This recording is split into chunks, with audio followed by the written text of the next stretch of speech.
নিজের বোরিং ভাবটা দূর করার জন্য বক্সের মধ্যে ফুল সাউন্ড দিয়ে গান শুনছিলাম আর মনের সুখে নাচতেছিলাম। হঠাৎ কে জানি বেলকনিতে ঢিল দিল। আমি বক্সের সাউন্ড কমিয়ে বেলকনিতে গেলাম। দেখি অনেক বড়সড় একটা ইটের কণা কারো মাথায় পড়লে সে এতক্ষণে শেষ ছিল।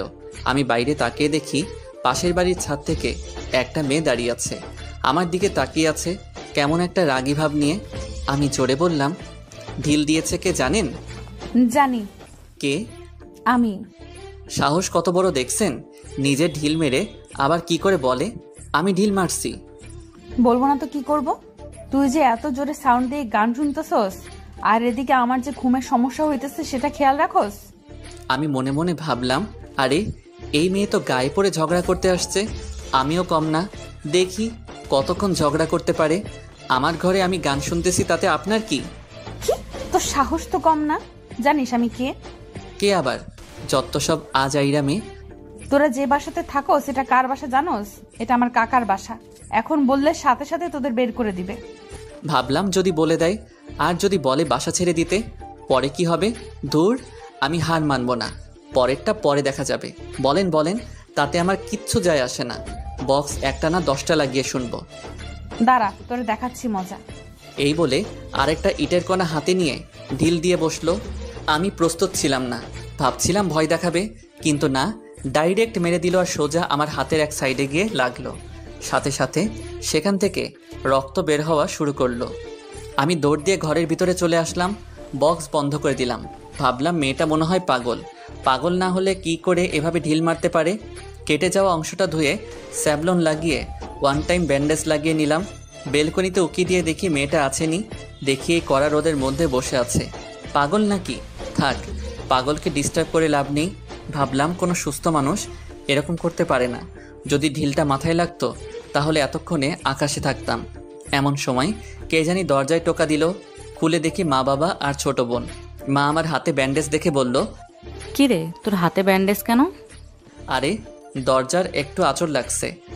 ভালো হয়েছে, খুশি হয়েছি। আমার বোনের নাম মরিয়ম, মার নাম আসমা, আব্বার নাম আব্দুল হাসান। আমি মরে গেলেও তো তুই খুশি হবি। হয়েছে, চুপ কর, এখন ঘরে ঢোক। দরজা খুলে আমার ঘরে চলে আসলাম, এসে শুয়ে রইলাম। আসলে আমরা এই বাড়িতে নতুন উঠছি। আমাদের আসল বাড়ি নরসিংদী। আমি হয়েছি ঢাকায় ছোটবেলা থেকে। ঢাকায় কিন্তু সমস্যা হলো, কোনো বাসা আর এলাকা স্থায়ীভাবে হলো না। আমার এই 22 বছরে মনে হয় 10 বার বাসা চেঞ্জ করছে আব্বাই। এইবারও তাই হয়েছে। আমার আব্বা একজন উকিল, সে অনুযায়ী সবাই সম্মান করে। গত দুদিন আগে এই বাসায় উঠছি আমরা। আজকে সকালে নতুন বাসার কিছু কেনাকাটার জন্য তারা বাজারে গিয়েছিল। সকাল থেকে একা, তাই একটু গান শুনছিলাম। তারপরও এই কাহিনী। বেলকনিতে থেকে উকি দিয়ে দেখি মেয়েটা নাই। মেয়েটাকে মনে হলো আমার থেকে বড়। মরিয়ম এসে দরজায় টোকা দিল আর বলল, ভাই, মা ডাকতেছে, খেয়ে যাইতি। তুই যা, আমি আসতেছি। খেয়ে দিয়ে দিলাম এক ঘুম। ঘুম থেকে উঠে বিকালে বের হলাম। একটা সিগারেট না খাইলে হবে না। এলাকার এক চিপার চায়ের দোকানে গিয়ে বসলাম। একটা চা আর একটা বেনসন খাইলাম। শরীরটা চাঙ্গা হয়ে গেল। সন্ধ্যায় বাসায় এসে পড়াতে বসলাম। পরদিন সকালে কলেজে যাওয়ার জন্য বের হলাম। রিকশার জন্য দাঁড়িয়ে রইলাম বাসার নিচে। পাশের বাসা থেকে একটা মেয়ে বের হলো। আমি আর চোখে তাকিয়ে অবাক হয়ে গেলাম। আরে এ তো ওই মেয়েটা। আমি না দেখার ভান করে দাঁড়িয়ে রইলাম। কে জানি আমাকে ডাক দিল। মনে হলো মেয়েটা। মনে হয় গতকালকের ঘটনার জন্য মাপ চাইবে। ওই দেখে যা। আমাকে ডাকছেন? হুম। আমি কাছে গিয়ে দাঁড়ালাম। মেয়েটি বলল, গতকাল কি তুই ফুল সাউন্ড দিয়ে গান শুনছিলি? আমি মনে মনে ভাবলাম, এখন যদি বলি আমি, তাহলে আবার মাইর দিবে নাকি? তার চেয়ে ভালো না করে দেই। না, আমার তো মোবাইলই নাই, গান তো দূরের কথা। মিথ্যা বলবি না। মোবাইল যদি পাই, মোবাইল কিন্তু আমার। না মানে মোবাইল আছে, কিন্তু গান আমি শুনি নাই, সত্যি বলছি। মিথ্যা কথা বলার আর জায়গা পাস না। আমার স্পষ্ট খেয়াল আছে তুই ছিলি এটা। সত্যি বলছি আপু। থাবড়াইয়া সবগুলো দাঁত ফালায় দিব আবার মিথ্যা বললে। সরি আপু, মাফ করে দেন। নেক্সট টাইম যদি এরকম জোরে সাউন্ড দিয়ে গান শুনোস তাহলে তোর খবর আছে। চর খাওয়ার আগে ভাগ। আমি সেখান থেকে রিক্সা নিয়ে চলে আসলাম। ভাবলাম মাপ চাইবে, কিন্তু হলো কি, আমি মাপ চেয়ে কুল পাই না। দূর, এসব আলতু ফালতু মেয়েদের থেকে দূরে থাকাই ভালো। কলেজ থেকে এসে লিফটের জন্য ওয়েট করতেছি। আমাদের ফ্ল্যাট হলো 6 তলায়। তখনই বাড়ির মালিকের ছেলের সাথে দেখা হলো। ওনার নাম নিলয়। নিলয় ভাই বলল, সাকিব, কি খবর? সরি, আমার নাম সাকিব, বলতে ভুলে গেছি। এই তো ভাই, আলহামদুলিল্লাহ ভালো। আপনার?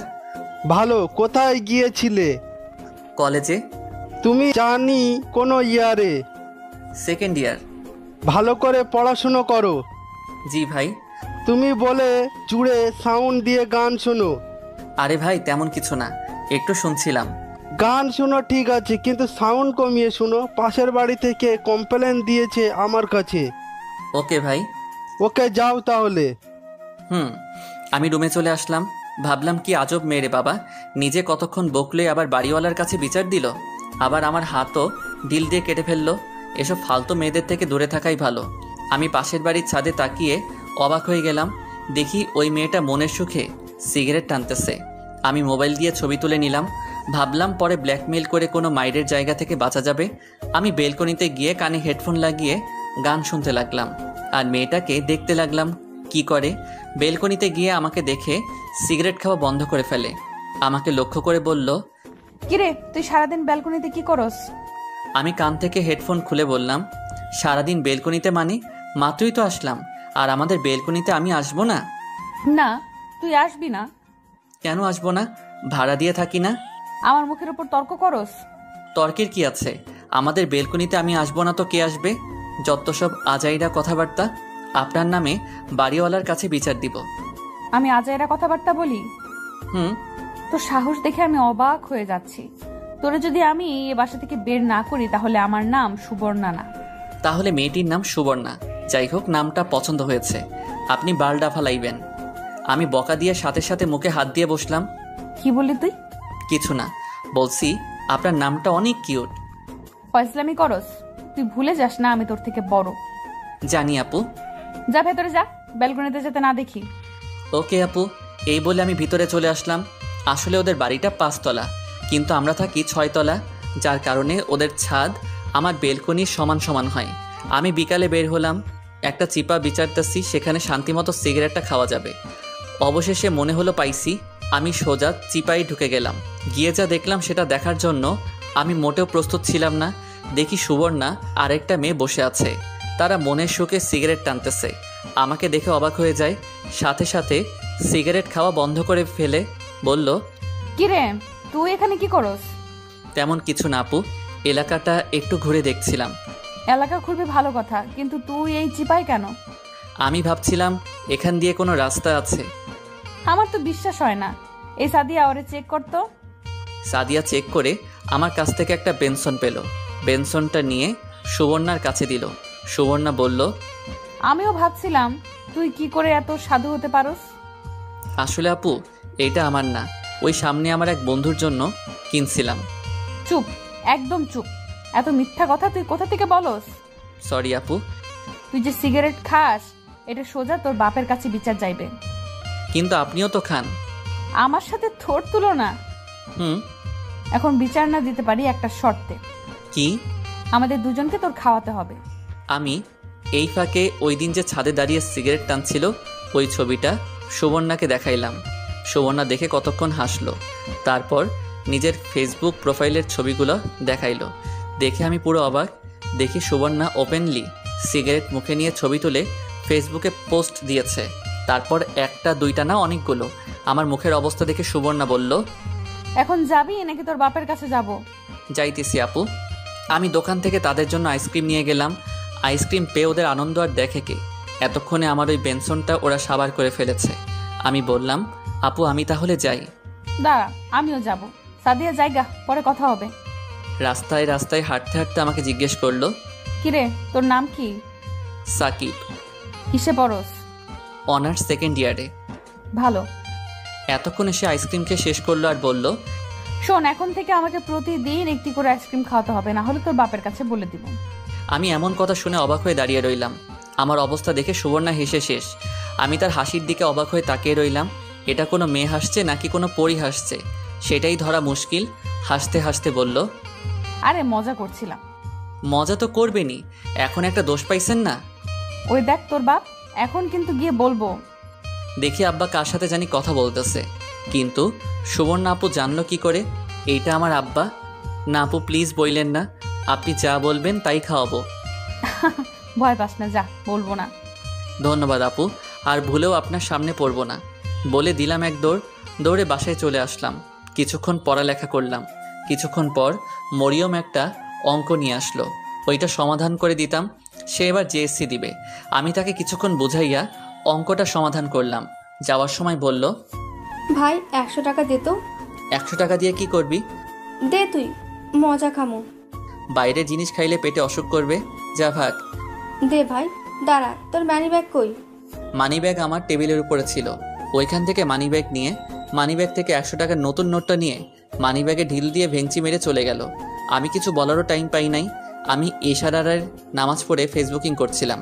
এমন সময় মা এলো আর বলল, সাকিব যা তো, মরিয়ম পাশের বাসায় সুবর্ণাদের কাছে গেছে। কোন সময় গেছে, এখনো ফিরে আসেনি। যা গিয়ে নিয়ে আয়, ওর কয়দিন পর পরীক্ষা। ওইখানে কি করে? জানি না, কার বলে বার্থডে। ওইখানে যেতে দাও কেন? চিনি না, জানি না। তার এক ক্লাসমেট থাকে ওই বাসায়, আমি যেতে দেই নাই। পরে সুবর্ণা এসে নিয়ে গেছে। সুবর্ণা আবার কে? পাশের বাড়ির বাড়িওয়ালার বড় মেয়ে। আমি যেতে পারবো না। জানা, অনেক রাত হয়ে গেছে। কত তলার? কোন ফ্ল্যাট? 4 তলার বাম পাশের ফ্ল্যাট। যাইতাছি। মা চলে গেল। ওই বাসায় গেলে আবার যদি সুবর্ণার সাথে দেখা হয়, পরে আবার কি জানি হয়। যাই হোক, আমি শরীরে বডি স্প্রে মেরে বের হলাম। পাশের বাড়ির দরজার মধ্যে দিয়ে ঢুকলাম। ভাবলাম সিঁড়ি দিয়ে উঠে যাই। আমি 2 তলায় উঠলাম। খেয়াল করলাম ওপর থেকে কে জানি গান গাইতে গাইতে নিচে নামতেছে। আমাকে পাশ কেটে চলে গেল। মনে মনে ভাবলাম, মনে হয় বেঁচে গেছি। এই বাসার সব মেয়ে মনে হয় সুবর্ণার মতোই হবে। এসব মেয়েদের থেকে দূরেই থাকা ভালো। কিন্তু না, মেয়েটি মনে হয় কিছু বলল। এই যে শুনছেন? জি, আমাকে বলছেন? হ্যাঁ, আপনাকে আপনাকে আগে তো এই বাসায় দেখি নাই। এখানে কি করছেন? আমি পাশের বাসায় থাকি। এখানে এসেছি সুবর্ণা আপুদের বাসায়। কিন্তু এই বাসা তো কোনো সুবর্ণা থাকে না। কি বলেন? আমার মতো বলল। 4 তলার বাম পাশের ফ্ল্যাটে থাকে। আপনার মা কিছু জানে না, সুবর্ণরা থাকে এই বাসার পরের বাড়িতে। না, এই বাসায় থাকে। শোনেন, আমি এই বাসায় 10 বছর ধরে থাকছি, আমি জানি না। কিন্তু মা তো বলল, আর আমিও দেখছি সুবর্ণা এই বাসায় থাকে। বললাম না এই বাসায় থাকে না। এখন যদি আপনার উপরে যান তাহলে আপনার নামে কমপ্লেন দিব। আপনি এই বাসায় চুরি করার জন্য ঢুকেছেন। এই মেয়ের এই কথা শুনে আমি কথা বলার ভাষা হারিয়ে ফেলেছি। মেয়েটি বলে কি দেখো, জানতাম মালিক যেমন ভাড়াটিয়ারা তো ওই রকমই হবে। কি বলবো কিছুই বুঝতেছি না। আমি বললাম, যান আপনি গিয়ে বলেন। মেয়েটা আমার হাত ধরে চিৎকার করতে থাকে, চোর ধরেছি, চোর চোর চোর চোর। ছাড়েন আমাকে, ছাড়েন ছাড়েন বলছি। ওপর থেকে এক মেয়ে এসে বলল, মিলি, কি হচ্ছে এখানে? আমি চেয়ে দেখি সুবর্ণা। যাক, মনে হলো বাঁচা গেল। তার মানে শয়তান মেয়েটার নাম মিলি। আপু চোর ধরেছি, আপনাদের ফ্ল্যাটে চুরি করতে আসছে। মিলি, ওকে ছাড় আর নিচে যা। সবার সাথে এরকম করতে নেই। যাচ্ছি আপু। মিলি চলে গেল। আমি বললাম, আপু আমি কিছুই করি নাই। ও আমাকে কথার প্যাচে ফেলে চোর চোর বলতেছে। এই কথা শুনে সুবর্ণা কিছুক্ষণ হাসলো, বলল, তোর মতো বোকা আমি আর দেখিনি। একটা পিচ্চি মেয়ে, তাকে কি বোকাটাই না বানালে? এই বলে আরো কতক্ষণ হাসলো। আমি বোকার মতো দাঁড়িয়ে রইলাম। সুবর্ণার হাসিটা আমার খুব ভালো লাগছে। সুবর্ণা একটা আধুনিক ডিজাইনের 3 পিস পরছে, একেবারে তাকিয়ে থাকার মতো। সারাদিন তাকিয়ে থাকলেও মনের তৃপ্তি মিটবে না। কিন্তু আমার তো বড় আপু লাগে, আমি কেন তাকাতে যাব? সুবর্ণা বলল, বল কেন আসছস? মরিয়মকে নিতে। ও, উপরে আয়। আমি সুবর্ণার পিছনে পিছনে ওদের ফ্ল্যাটে গেলাম। মরিয়মকে ডাক দিল। মরিয়ম আসলে সুবর্ণা মরিয়মের হাতে একটা ব্যাগ ধরিয়ে দিল। আমি মরিয়মকে নিয়ে আসার সময় জিজ্ঞেস করলাম, তুই সুবর্ণা আপুদের সাথে এত তাড়াতাড়ি ফ্রেন্ড করলি কিভাবে? সুবর্ণা আপুর ছোট বোন আমার ক্লাসমেট। ও, তুই সুবর্ণা আপুর নাম জানলি কোথা থেকে? মা বলছে। সুবর্ণা আপুকে আমার খুব ভালো লাগে। কেন? আমাদের সাথে খুব হাসি খুশি থাকে আর অনেক অনেক মজার কথা বলে, যেগুলো শুনলে তুই তো হাসতে হাসতে শেষ হয়ে যাবি। ভালো। আমি বাসায় এসে রাতে শুয়ে শুয়ে ফেসবুক চালাইতেছি। অনেক কষ্টে সুবর্ণার আইডি বের করি, তাকে ফ্রেন্ড রিকোয়েস্ট পাঠাই। এভাবে কিছুদিন চলে যায়। একদিন রাতে সিগারেট খাওয়ার জন্য আমাদের বাসার ছাদে গিয়েছিলাম। গিয়ে যা দেখলাম তা বিশ্বাস করার মতো না। দেখি সুবর্ণা আপু আর নিলয় ভাই অন্তরঙ্গ হয়ে বসে আছে। ভালো। আমি বাসায় এসে রাতে শুয়ে শুয়ে ফেসবুক চালাইতেছি। অনেক কষ্টে সুবর্ণার আইডি বের করি, তাকে ফ্রেন্ড রিকোয়েস্ট পাঠাই। এভাবে কিছুদিন চলে যায়। একদিন রাতে সিগারেট খাওয়ার জন্য আমাদের বাসার ছাদে গিয়েছিলাম। গিয়ে যা দেখলাম তা বিশ্বাস করার মতো না। দেখি সুবর্ণা আপু আর নিলয় ভাই অন্তরঙ্গ হয়ে বসে আছে আর কি যেন কথা বলছে। আমি মোবাইল বের করে একটা ছবি তুললাম। কিছুক্ষণ পর দেখলাম সুবর্ণা আপু রেগে গেল আর কাঁদতে লাগলো। আমি তেমন কিছুই বুঝলাম না। মনে হলো সুবর্ণা আপু চলে যাবে, তাই আমিও চলে আসলাম। ভাবলাম সুবর্ণাকে এই ছবি পাঠিয়ে কিছু টাকা কামানো করা যাবে। আমি বাসায় এসে রাত 1টার সময় দেখি সুবর্ণা আপু অ্যাক্টিভ। আমি নক দিলাম, এই প্রথম। হ্যালো আপু, আমি সাকিব। কিছুক্ষণ পর মেসেজ আসলো। কি বল? আমি তাদের অন্তরঙ্গ ছবিটা পাঠিয়ে দিলাম। কি চাস বল? আমি একটা নাম্বার দিয়ে বললাম, এই নাম্বারে 5,000 টাকা পাঠিয়ে দিন। মনটা ভালো না, জ্বালাসটা। এখন আমি কি করব? টাকা দেন, না হলে ছবি ভাইরাল। কিছুক্ষণের মধ্যে দেখি বিকাশ অ্যাকাউন্টে 5,000 টাকা চলে আসলো। আমি বুঝতেই পারছি না কি হচ্ছে। টাকা চেক করে দেখি সত্যি সত্যি টাকা দিয়ে দিছে। আমি বিছানা থেকে উঠে নাচা শুরু করলাম। ভাবলাম সুবর্ণা আপু হয়তো ভালো হয়ে গিয়েছে। এমন সময় আমার মোবাইলে কল আসছে। দেখি সুবর্ণা আপুর নাম্বার। ফোন ধরলাম। হ্যালো, আসসালামু আলাইকুম। কে? ওয়ালাইকুম আসসালাম, আমি সুবর্ণা। আপু, আপনি এত রাতে? আমি। কিছু বলবেন? তুই যে ছবিটা তুলেছিলি ওই ছবিটা এখন কাট। টাকা যেহেতু দিয়েছেন, ছবি অবশ্যই কাটবো। তুই আমার থেকে টাকা নিছিস না, এর থেকে ডাবল আমি তোর থেকে নিব। দেখবো দেখবো। আজ খালি আমার মনটা ভালো না দেখা বেঁচে গেছিস। এই বলে ফোন কেটে দিলাম। বিছানায় শুয়ে ভাবতে লাগলাম, যাক অবশেষে সুবর্ণা আপুকে একটা শাস্তি দিতে পারলাম। যাক, মনটা অনেক শান্তি লাগতেছে। পরদিন সকালে কলেজে গেলাম। কলেজ থেকে রিক্সা দিয়ে আসতেছি, দেখি সুবর্ণা এক জায়গায় বসে আছে। আমি রিক্সা থেকে নেমে 2টা আইসক্রিম নিয়ে কাছে গেলাম আর বললাম, আপু ধরেন। আপু আমাকে দেখে একটা মুচকি হাসি দিল আর হাত থেকে একটা আইসক্রিম নিল। আমি দাঁড়িয়ে দাঁড়িয়ে আইসক্রিম খাওয়া ধরলাম। আপু আমাকে ইশারায় বসতে বলল। আমি পাশে বসলাম, কিন্তু অনেকখানি দূরে। আমি বললাম, আপু একটা কথা বলতে পারি? বলবো। না, চুপচাপ বসে থাক। ওকে। অনেক পার হয়ে গেল, ততক্ষণে আমার আইসক্রিম খাওয়া শেষ। আমি বসে মোবাইল টিপতেছি। কিছুক্ষণ পর আমি বললাম, আপু সিগারেটে আনবো? না, ছেড়ে দিয়েছি। এই বলে আপু দাঁড়িয়ে আমাকে ঠাস ঠাস করে 2টা চড় দিল। আমার হাসি মুখটা উবে গেল। আমি ফ্যাল ফ্যাল করে তাকিয়ে রইলাম আপুর মুখের দিকে। আপু বলল, তোর সাহস হয় কি করে আমাদের অন্তরঙ্গ ছবি তুলতে? তুই কয়দিন হয়েছে এই বাসায় আসছস? ওই দিন সিগারেট খাইছি, ওইটার ছবি তুলছস, কিছু বলি নাই। আবার আমার কাছে টাকাও চাস? কত বড় সাহস! এই বলে আমাকে আরো 2টা চড় দিল। আমার চোখ দিয়ে পানি চলে আসলো। আমি কিছুই বলছি না, নিচের দিকে তাকিয়ে রইলাম। আমি মানিব্যাগ থেকে 5,000 টাকা হাতে নিয়ে দিয়ে দিলাম। দে, আমার টাকা দে। গতকাল মনটা ভালো ছিল না বলে তোকে কিছু করিনি, না হলে রাতেই তোকে একটা শিক দিয়ে ছাড়তাম। সরি আপু। রাখ তোর সরি। আর যদি জীবনেও তোকে আমার আশেপাশে দেখি তাহলে তোর খবর আছে। আর তোকে এই সপ্তাহের ভেতরে বাসা ছাড়তে হবে। প্লিজ আপু, বাড়িতে কিছু বললেন না। আপনি যা বলবেন আমি তাই করব। প্লিজ আপু। তোর কিছুই করা লাগবে না, তুই শুধু আমার সামনে পড়িস না। আপু আর জীবনেও আপনার সামনে আসবো না। যত সব ছেঁচড়া মানুষ, কোথা থেকে যে এগুলো আসে। আর শুন, তোকে যেন আর ব্যালকনিতে না দেখি। আচ্ছা। সুবর্ণার মোবাইলে কে জানি কল দিল। কথা বলতে বলতে চলে গেল। আমি বোকার মতো বসে রইলাম। কোথা থেকে কি হয়ে গেল? মোবাইলটা বের করে দেখি চরের দাগ হয়ে গেছে। এমন দজ্জাল মেয়ে আমি জীবনেও দেখি নাই। মনটা সত্যি অনেক খারাপ হয়ে গেল। একটা সিগারেট ধরাইলাম, অনেকক্ষণ বসে রইলাম। বাড়িতে গিয়ে কি করব? মা যদি চরের দাগ দেখে তাহলে আমার খবর আছে। না, চরের দাগ এখনো যাই নাই। কি করব কিছুই বুঝতে পারছি না। সন্ধ্যা প্রায় কাছাকাছি। দেখি সুবর্ণা আপু আবার আসতেছে। এসে আমাকে বলল, তুই বেহায়ের মতো এখনো এখানে বসে আসছস? তোর লজ্জা শরম বলতে কিছু নেই? আপনার প্রবলেম কি? আমাকে মারছেন, এরপরেও মনে ঝাল মিটে নাই? না, তোরে আমার সারা দিন মারলেও মনের ঝাল মিটবে না। তুই যা এখান থেকে, না হলে কিন্তু আরেকটা দিব। না, আমি যাব না। আপনার মন চাইলে আপনি যান। যাবি না? দেখাচ্ছি মজা। এই বলে সুবর্ণা মারতে আসলো। আমি হাত ধরে কাছে টেনে এনে বললাম, আমি যাব না, কারণ একটু পর আমার গার্লফ্রেন্ড আসবে আমার সাথে দেখা করতে, বুঝছেন? এই বলে সুবর্ণার হাত ছেড়ে দিলাম। তোকে দেখে নিব, আমি তোকে দেখে নিব। বলতে বলতে এক রিকশায় উঠে চলে গেল। আমি কিছুক্ষণ বসে রইলাম। দেখি সামি আসতেছে। সামি আমার ক্লাসমেট, সে এই এলাকায় থাকে। এসে বলল, কিরে দোস্ত, কি খবর? ভালো না। কি হয়েছে? তেমন কিছু না। তোর সাথে যে দেখলাম একটু আগে একটা মেয়ে কথা বলছে, তাকে চিনস? চিনি, আমাদের পাশের বাড়ির বড় আপু। তুই ওই বাসায় কি জন্য গেছস? তুই শেষ। কি শেষ বুঝিয়ে বল। এই মেয়ের নাম সুবর্ণা না? আচ্ছা, সুবর্ণাপুর সম্পর্কে যা জানিস সব বল। তুই যে বাসায় থাকোস ওই বাসার মালিকের ছেলে কিন্তু নিলয় ভাই। তো নিলয় ভাই সুবর্ণা আপুর ভালো সম্পর্ক ছিল। নিলয় ভাই মনে হয় বলেছিল সুবর্ণাকে বিয়ে করবে 4-5 বছর আগে, কিন্তু তখন নিলয় ভাইয়ের চাকরি ছিল না।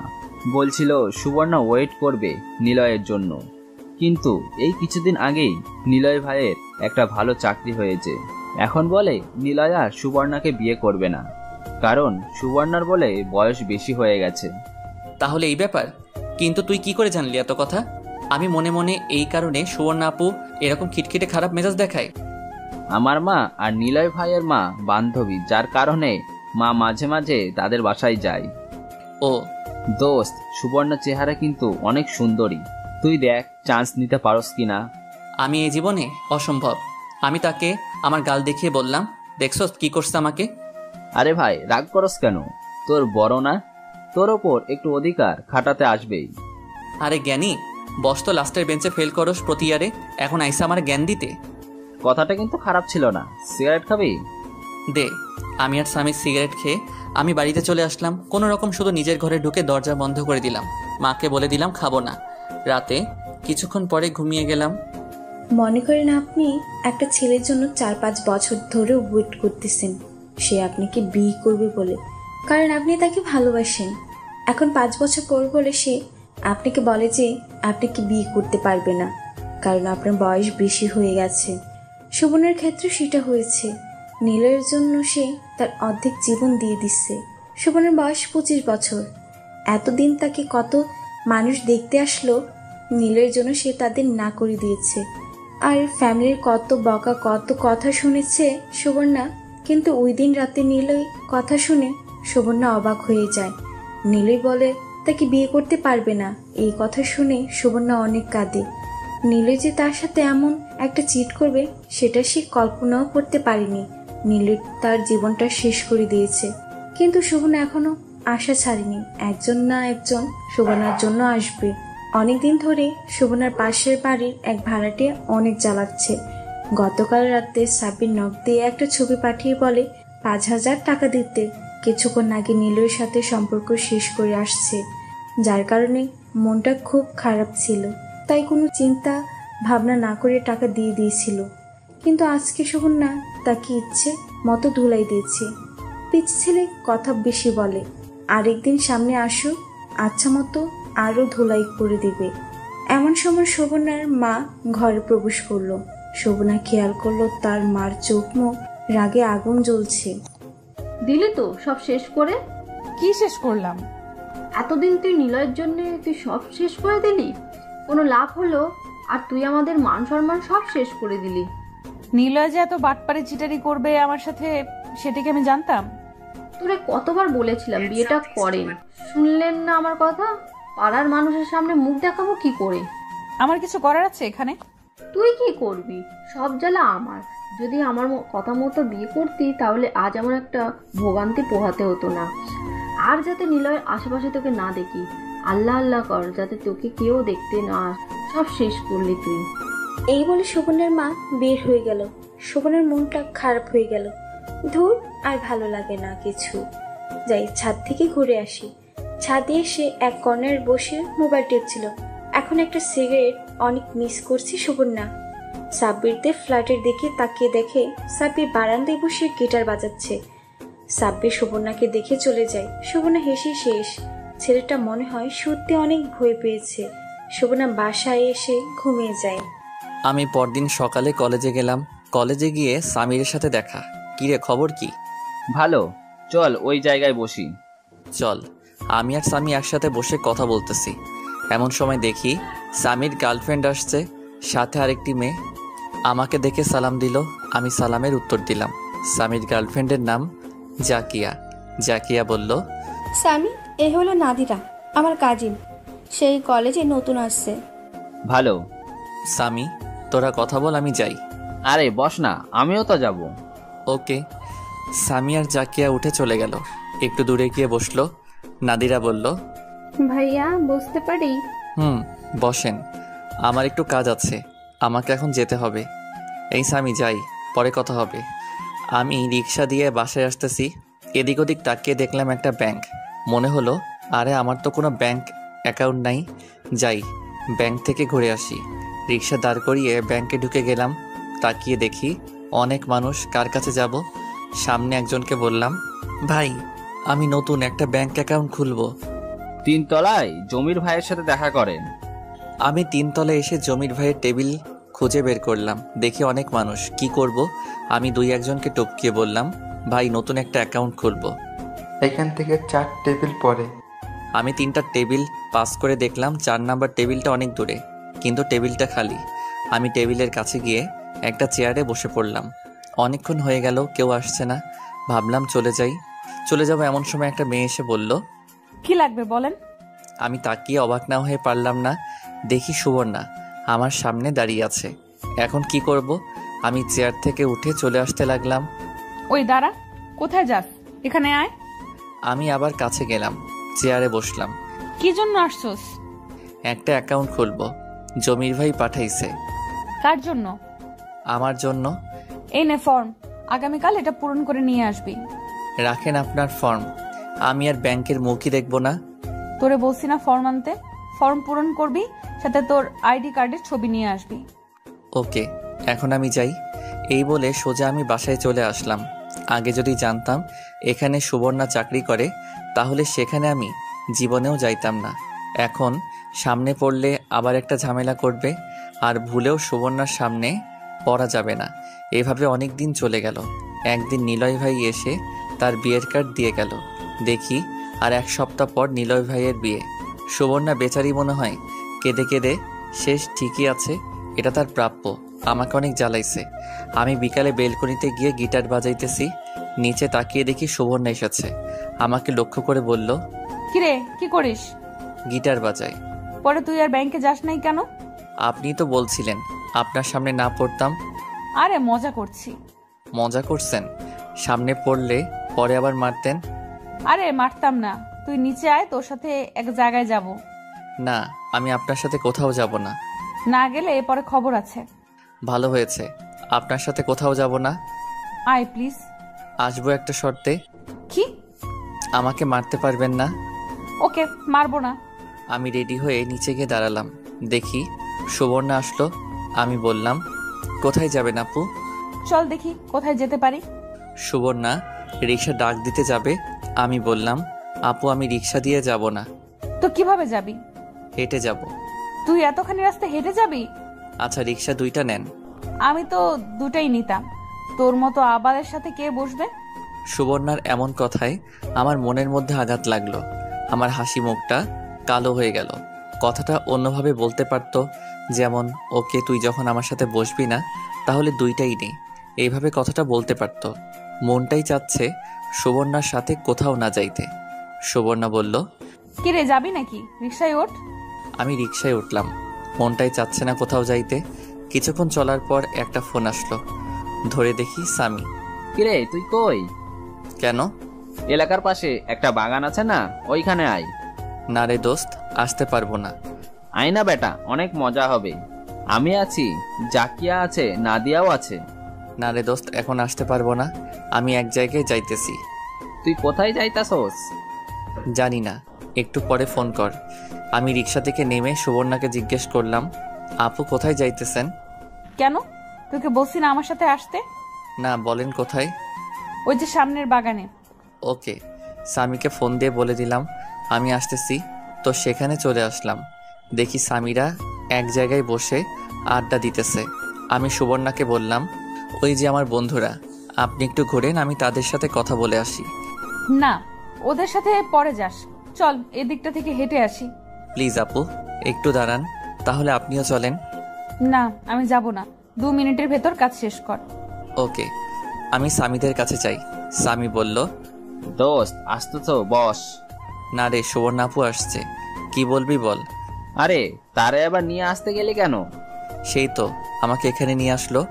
তারে বল চলে যেতে। পাগল নাকি? পরে আমার খবর আছে। প্লিজ ভাইয়া থাকেন না। নাদিরা ঠিকই বলেছে। না রে দোস্ত, আমি তোদের সাথে পরে দেখা করব। এই বলে আমি চলে আসলাম সুবর্ণার কাছে। সুবর্ণা বলল, চল ওই দিকটায় যাই। ওকে চলেন। তারপর দুজন হেঁটে সামনে গেলাম। দেখি আইসক্রিমের দোকান। আমি সেখান থেকে গিয়ে আইসক্রিম আনলাম, সুবর্ণাকে একটা দিলাম। সুবর্ণা বলল, চল ওইদিকে গিয়ে বসি। ওকে। আমি আর সুবর্ণা গিয়ে বসলাম এক জায়গায়। আমি অনেকখানি দূরে বসলাম। সুবর্ণা বলল, তুই কি আমাকে ভয় পাস? অনেক। ভয় পাবি কেন? আমি কি বাঘ না ভাল্লুক? না, আপনি অনেক রাগী, তাই আপনাকে অনেক ভয় করে। আরে না, হুম আসলে তোকে অনেক মারছি, সেজন্য সরি। আমি কিছু বলতে যাব, পিছন থেকে নাদিরা বলল, সাকিব ভাইয়া আপনার সাথে কথা ছিল। আমার সাথে? আপু একটু বসেন, আমি আসতেছি। আমি উঠে নাদিরার সাথে গেলাম। কি বলবা বলো? আপনাকে অনেক আগেই বলতে যাচ্ছিলাম এই কথাটা, কিন্তু সাহস হচ্ছিল না। বলেন। আমার আপনাকেই ভালো লাগে। আমি এমন কথা শুনে আমি অবাক হয়ে যাই। এই পর্যন্ত আমাকে কেউ বলল না আমাকে ভালো লাগে কিংবা আমাকে পছন্দ করে। আজ এমন কথা শুনে সত্যি অবাক লাগছে, আর নিজেকে সত্যি ভাগ্যবান মনে হচ্ছে। নাদিরা খুব সুন্দরী। আমি মনে মনে এমন একটা মেয়ে চাচ্ছিলাম। আমি বললাম, ভালো। এই প্রথমবার এমন কথা শুনে ভালো লাগছে। প্লিজ আপনার নাম্বারটা দেন। মোবাইল দিয়ে বলল। আমি মোবাইলের মধ্যে আমার নাম্বার দিয়ে দিলাম। প্লিজ কল ধরেন। ওকে। তাহলে আমি যাই। সাবধানে যাইও। আপনিও। নাদিরা চলে গেল। এতক্ষণ সুবর্ণার কথা মনেই ছিল না। চেয়ে দেখি সুবর্ণা বসে আছে। আমি গিয়ে বললাম, আপু চলেন, বাড়ি যাই। ওই মেয়েটা কি বলছে? তেমন কিছু না। বল। আসলে কি জানেন, আজ পর্যন্ত কোনো মেয়ে আমাকে লাইক করেনি। এই প্রথম কোনো মেয়ে আমাকে পছন্দ করছে। পছন্দ করছে? তোর মতো আবাল বোকারে কে পছন্দ করছে? ওই মেয়েটার কোনো রুচিই নাই। একটু বেশি বলে ফেলছেন না? আসলে তুই যেমন আবাল, তোর কপালে এমন আবালই জুটবে। দে তোর মোবাইলটা দে। ধুর, আপনার সাথে আর কথাই বলবো না, আমি যাই। সুবর্ণা বসা থেকে উঠে বলল, আর এদিকে সন্ধ্যা হয়ে গেছে। দাঁড়া, আমিও যাব। না, আমি আপনার সাথে যাব না। ওকে, তুই যাস না, কিন্তু তোর মোবাইলটা দিয়ে যা। আমি কেন আপনাকে আমার মোবাইল দিতে যাব? আরে আজকে রাতের জন্য, তার বদলে তুই আমার মোবাইলটা নিয়ে যা। জীবনেও না। পরে একটা প্যাচে ফেলে আবার আমাকে মারতেন। আমি নাই। আরে না, সত্যি বলছি। আমার মোবাইল নিয়ে আপনি কি করবেন? তেমন কিছু না, শুধু তোর পিচ্ছি গার্লফ্রেন্ডের সাথে কথা বলবো। পরে একদিন নিয়ে আসলে ইচ্ছা মতো কথা বললেন। আমি এত কিছু জানি না। তোর মোবাইল আমার লাগবে, আর এখন তুই দিবি। না, দিব না। ওকে, তোকে দেখে নিব। দেখেন। আমি গেলাম। ওই রিক্সা। আমি অপর পাশে চেয়ে দেখি রিক্সা একটা, আর কোনো রিক্সা নেই। রিক্সা ধরতে গেলে প্রায় অনেকখানি পথ হেঁটে যেতে হবে। আমি ভাবলাম গেলে যাব হেঁটে, প্রবলেম কি? সুবর্ণা বলল, কি রে, রিক্সা তো একটাই, তুই যাবি কি করে? আপনি যান, আমি আসবো নে। আমার টেনশন আপনাকে করতে হবে না। কেন, আমার সাথে আয়। মরেও গেলে না। আরে মামা চলেন। মামা আপনি আপুকে নিয়ে যান, আমি আসতেছি। যা, তুই না আসলে আমার কি। ওই মামা চলেন। দেখি সুবর্ণা চলে যাচ্ছে। একটু সামনে গিয়ে রিক্সা দাঁড় করালো। সুবর্ণা রিক্সা থেকে নেমে সোজা আমার কাছে আসলো। আমার হাত ধরে টানতে টানতে রিক্সার কাছে নিয়ে গেল। বলল, ওই রিক্সায় ওঠ। না, আমি উঠবো না। মায়ের খাওয়ার আগে ওঠ। আমি ভাবলাম নিশ্চয়ই না উঠলে চর মেরে বসবে, তার চেয়ে ভালো উঠে যাই। আমি রিক্সায় উঠে পড়লাম। সুবর্ণা আমার পাশে উঠে পড়ল। একজনের শরীর আরেকজনের সাথে ধাক্কা লাগছে। আমি সুবর্ণার মুখের দিকে তাকালাম। দেখি সুবর্ণা জিনিসটা এনজয় করছে। আমি ভাবলাম ওর যদি কোনো প্রবলেম না থাকে তাহলে আমার কি প্রবলেম, আমিও এনজয় করি। যখন আমরা এলাকায় ঢুকি, সুবর্ণা বলল, মামা রিক্সা দাঁড় করান। রিক্সা দাঁড় করান কেন? এলাকায় ঢুকছস, এখন আমাকে আর তোকে যদি এইভাবে কেউ দেখে তাহলে তোর 12টা বাজাবে, আমারও 12টা বাজবে। কি 12টা বাজবে? ইস ন্যাকা, যেন কিছুই বোঝে না। নাম রিক্সা থেকে, আরেকটা রিক্সা নিয়ে আয়। আমি নেমে আরেক রিক্সা নিয়ে বাড়িতে আসলাম। এসে পড়াতে বসলাম। সামনে পরীক্ষা। সবসময় রেজাল্ট খুব ভালো হয় না, মোটামুটি হয়। আর অপেক্ষা করতে লাগলাম কোন সময় নাদিরা ফোন দেয়। সুবর্ণার সাথে আজকে একসাথে এক রিকশায় বসলাম। এখানে আমার কোনো দোষ ছিল না, বিপদে পড়ে এমন হয়েছে। আমার তেমন কোনো ইচ্ছাই ছিল না। আমি পড়াতে মন দিলাম। কে জানি দরজায় কলিং দিল। মা গিয়ে দরজা খুলল। সুবর্ণার মনটা একটু ভালো না। আর কয়েকদিন পর নিলয়ের বিয়ে। নিলয়ের বিয়ের হওয়ার কথা ছিল সুবর্ণার সাথে, ওই বিয়ে হচ্ছে আরেকজনের সাথে। এমন কথা ভাবতেই ভিতরটা কেঁপে ওঠে সুবর্ণার। ওই দিন রাতে সুবর্ণার মা ঘরে আসে। সুবর্ণার মা এসে বলে, কিরে এখন কি করবি? নিলয় তো বিয়ে করে ফেলতেছে। আমি করব কি? তোর বাবাকে রাস্তার মানুষ জিজ্ঞাসা করে তোর বিয়ের কথা। সব দোষ নিলয়ের। সব দোষ তোর আর তোর বাবার। তুই যদি আমার কথা মতো বিয়ে করতি তাহলে এমন হতো না। মেয়ের সাথে সাথে বাপেরও তাল দিয়েছে, এখন বোঝো। এমন সময় সুবর্ণার আব্বা ঘরে ঢোকে। সুবর্ণার মাকে বলে চলে যেতে। সুবর্ণার আব্বা বলে, কিরে তোর জন্য ছেলে দেখতে এসেছি, তোর কি পছন্দের কেউ আছে? না আব্বা। আমি কি তোর জন্য ছেলে দেখব? না আব্বা, আপনি আমাকে কিছুদিন সময় দেন, পরে আমি আপনাকে জানাইতেছি। তোরা 1 মাস টাইম দিলাম, 1 মাসের মধ্যে তুই কাকে বিয়ে করবি আমাকে জানা। ঠিক আছে আব্বা। 1 মাস পর আমি যাকে বলবো তাকেই বিয়ে করতে হবে। ঠিক আছে আব্বা। এই বলে শোভনের বাবা চলে গেল। এখন শোভনা পাগলের মতো ছুটতেছে, কিন্তু কাউকেই পাচ্ছে না। একটা সময় ছিল শোভনার জন্য কত ছেলে পাগল ছিল। নীলয়ের মুখের দিকে তাকিয়ে সবাইকে ইগনোর করছিল, কিন্তু সেই নীলয় কুত্তার বাচ্চা এখন অন্য কাউকে বিয়ে করতেছে। শোভনা একজনকে পেয়েছে, সেটা আর কেউ না, সেটা হলো সাব্বির। সাব্বিরকে যদি ভালো করে দেখে তাহলে সাব্বির ভদ্র, হ্যান্ডসাম, সব দিক থেকেই পারফেক্ট। সমস্যা একটা, সেটা হলো বয়সে ছোট। কিন্তু সে কি শোভনাকে ভালোবাসবে? তোর কোনো মতে বিয়ে করতে পারলেই হবে। ভালোবাসবে না, তার কাছ থেকে ভালোবাসা আদায় করবে। এখন কাজ শুধু সাব্বিরকে লাইনে আনা। আজকে ঠিক করলো সাব্বিরকে নিয়েও কোথাও ঘুরতে যাবে। সেখানে গিয়ে দেখে একটা মেয়ে এসে সাব্বিরকে ভালোবাসে। এই মেয়েকে বিচার করতে হবে। তাই বলছিল সাব্বিরকে ফোনটা দিতে, কিন্তু সাব্বির তো দিবেই না। আর সুবর্ণা ও নাচরবান্দা রাতে গিয়ে সাব্বিরের বাসায় নক করলো। 2 বার নক করার পর সাব্বিরের মা এসে দরজা খুলে দিল। সুবর্ণা বলল, আন্টি আসসালামু আলাইকুম, কেমন আছেন? ওয়ালাইকুম আসসালাম। তুমি জানো কে? মনে পড়ছে, তুমি সুবর্ণা? জি আন্টি, আমি সুবর্ণা। ভিতরে এসো মা। সুবর্ণা ভিতরে গেল, দেখে সাব্বিরের মা রান্না করছে। সুবর্ণা বলল, আন্টি মরিয়ম কোথায়? ওই রুমে। সুবর্ণা প্রথমে মরিয়মের রুমে গেল। মরিয়ম সুবর্ণাকে দেখে দৌড়ে এসে জড়িয়ে ধরল। সুবর্ণা আপু, তুমি আসছো? আমি তো বিশ্বাসই করতে পারছি না। তুমি কেমন আছো? জি আপু, অনেক ভালো। দেখি তুমি কি করতেছো? মরিয়ম সুবর্ণাকে অনেকগুলো ফুল দেখালো, যেগুলো মরিয়ম নিজের হাতে বানিয়েছিল। তারপর কিছু বই দেখালো, যেগুলো সে পড়ছিল। আরো অনেক কিছু দেখালো। শেষমেশ কিছু পরীক্ষার কিছু সাজেশন নিয়ে সুবর্ণা মরিয়মের রুম থেকে এসে সাব্বিরের মার কাছে এসে দেখে সাব্বিরের মা রান্না করছে। সুবর্ণা কি সাব্বিরের মাকে হেল্প করতে লাগলো। আরে কি করতেছো? দাও আমি করি। আন্টি, নুডলস আমি খুব ভালো রান্না করতে পারি। আরে তুমি করতে যাবে কেন? তুমি আসছো আমাদের মেহমান। আন্টি লজ্জা নিয়েন না, আপনি তো আমার মায়ের মতো, আপনাকে সাহায্য করা আমার কর্তব্য। মা তুমি জানো কি করো? আন্টি আমি ব্যাংকে চাকরি করি। খুব ভালো।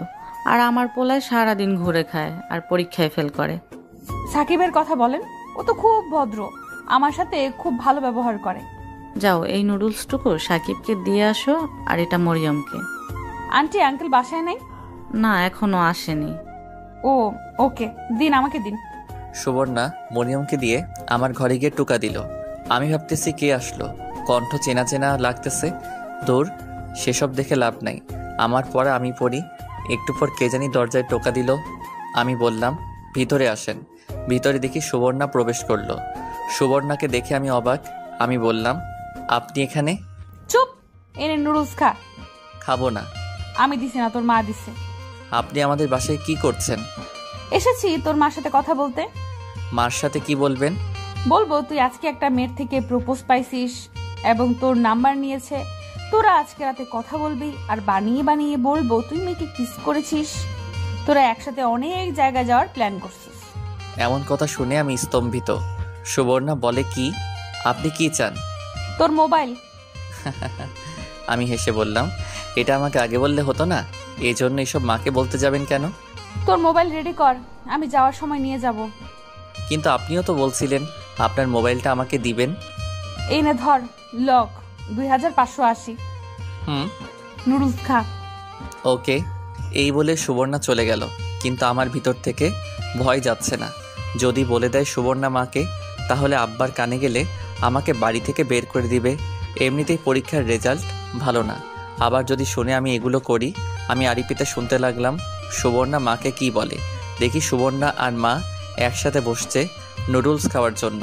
মা সুবর্ণাকে বলল, শুনছিলাম নিলয়ের সাথে তোমার বিবাহ হওয়ার কথা ছিল, কিন্তু নিলয়ের বিয়ের কার্ডে দেখলাম অন্য কেউ। এই কথা শুনে সুবর্ণা ফুপিয়ে ফুপিয়ে কেঁদে উঠল, আর কেঁদে কেঁদে বলতে লাগলো, আন্টি আমি কি ভুল করেছিলাম? নিলয় আমার সাথে কি করে এমনটা করতে পারলো? আরে কেঁদো না মা। এই বলে মা সুবর্ণাকে জড়িয়ে ধরে সান্ত্বনা দিতে লাগলো। আন্টি আমি কি দোষ করেছিলাম? সুবর্ণা কেঁদেই চলল। সুবর্ণার চোখ বেয়ে পানি পড়তে লাগলো। সুবর্ণার কষ্ট দেখে আমার অনেক খারাপ লাগলো। আসলে সুবর্ণা অনেক কষ্টে আছে। আর 4 দিন পর নিলয় ভাইয়ের বিয়ে। সেই দিন সুবর্ণা কি করবে যদি কোনো অঘটন ঘটিয়ে ফেলে? জানি মা, তোমার কোনো দোষ নেই। আসলে নিলয় তোমাকে বুঝতে পারেনি। মার সান্ত্বনা দেওয়াতে সুবর্ণা কান্না থামালো। এমন সময় দরজায় কলিং দিল।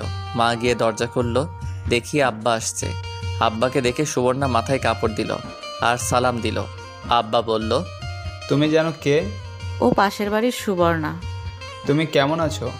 জি আঙ্কেল, ভালো। খাওয়া দাওয়া করছো? জি আঙ্কেল। কি খাওয়া দাওয়া করছো? আমাদের সাথে ডিনার করে যাবে? জি না আঙ্কেল, আমি খেয়েছি। সাকিবের মা ডিনার রেডি করো, তুমি খেয়ে যাবে। মা তুমি এসো আমাদের সাথে। সুবর্ণা মার সাথে রান্নাঘরে চলে গেল। ওইখান থেকে কথা তেমন আসে না, এরপরও শোনা যাচ্ছে। সুবর্ণা বলছে, দেন আন্টি আমি করি। তুমি করতে যাবে কেন? তুমি আসো, গিয়ে সাকিবের পড়াতে একটু সাহায্য করো। দেন আন্টি আমি এটা করে যাই। আমি ভাবলাম সুবর্ণা তাহলে আমার রুমে আসবে।